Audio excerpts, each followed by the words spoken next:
Okay, so the final step would be, of course, we need to add those borders here. So we want our containers to look like this. So let's start with the easy one, with the top and the bottom one. We simply select our upper container and go to the borders, margins, and size sections and tell the one that we want to have a border at the bottom. And this border shouldn't be white, but this is some kind of yellow. I found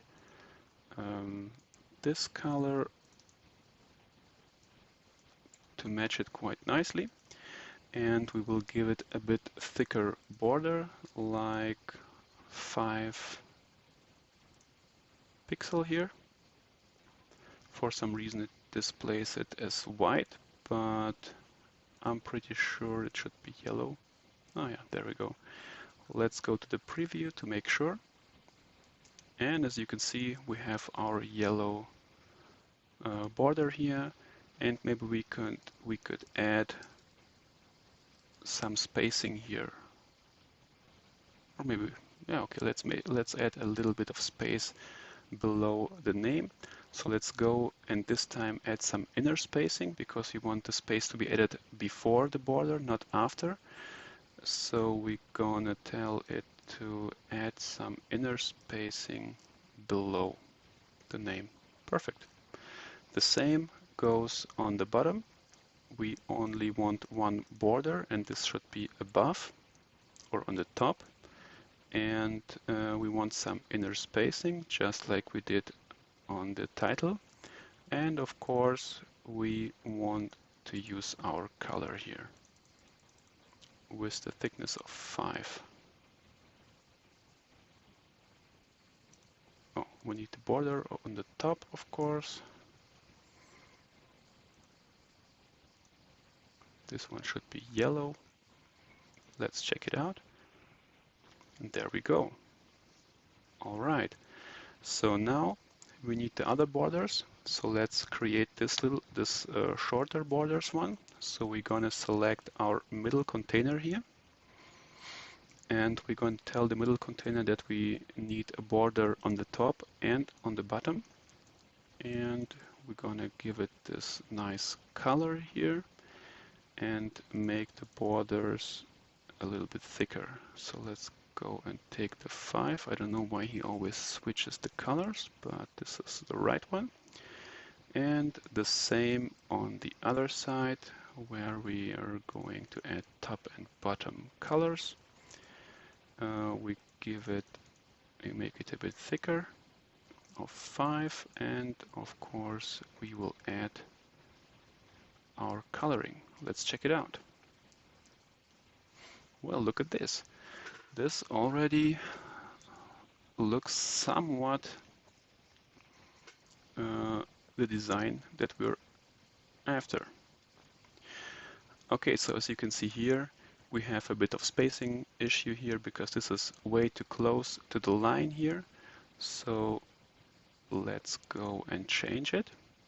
So let's tell this container here that we want some space on the top. And this would be outer spacing, because we want the space to be outside of the container itself. So let's get 1 and tell it to be only on the top. Let's check it out. Perfect. So now we have here an issue. This one is for some reason now not aligned with the others. So why could this be? Do we have some...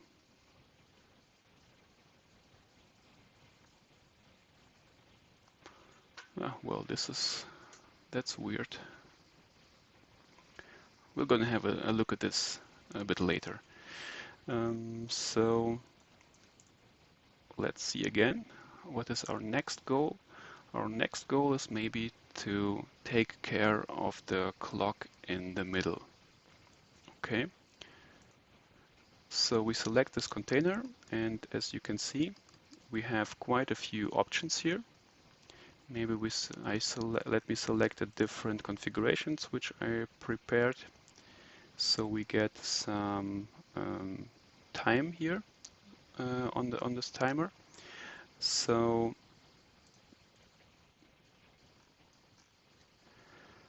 as you can see here in the screenshot, we have yellow ticks here. So let's tell our design that the active ticks, those are the ones that are actually illuminated. They should be some kind of yellow, like this. And maybe the ticks should be a bit darker yellow, or maybe, oh, yeah, this looks kind of cool. Okay, and the inactive ticks are gray. So the clock here actually goes the other way around. So it's not starting empty and fills up, it starts full and then empties up. So we can do the same and tell it to invert the ticks. And as you can see now, it starts full and then goes emptier and emptier. We can also increase the number of ticks. As you can see here, there are 1, 2, 3, 4, 5, 6, 7 ticks between each of this tick marks here. So let's go ahead and tell it firstly to have 7 ticks between each marker, and then we need to adjust the number of total ticks to match it. This should look something like this. As you can see, we have now the same constellation as here. So now our timer here is way too big, so we need to change the text size of it. Let's go and tell it to be smaller, even smaller, maybe, yeah, something like this, make it thick. Yeah, this already looks nice. And now the whole clock could be a bit bigger too. So let's go here and increase the clock radius. We can make the clock a bit bigger. And now, since we have more space, we can also increase the timer size back. Okay, let's check it out in the preview. All right, this already looks pretty nice, I would say. So let's go ahead and as you can see, we have here some information and here is a next break information. So let's try to copy this, and our component here offers the possibility to define upper text. This is text that will appear above the clock, and lower text which will appear below the clock. So below the clock, we basically want to show next break and then a timer for the next break. So let's go and tell it to show next break. There's an issue right now with the designer with spaces. You cannot use your spacebar to create a space here. You basically need to copy it somewhere. So if I go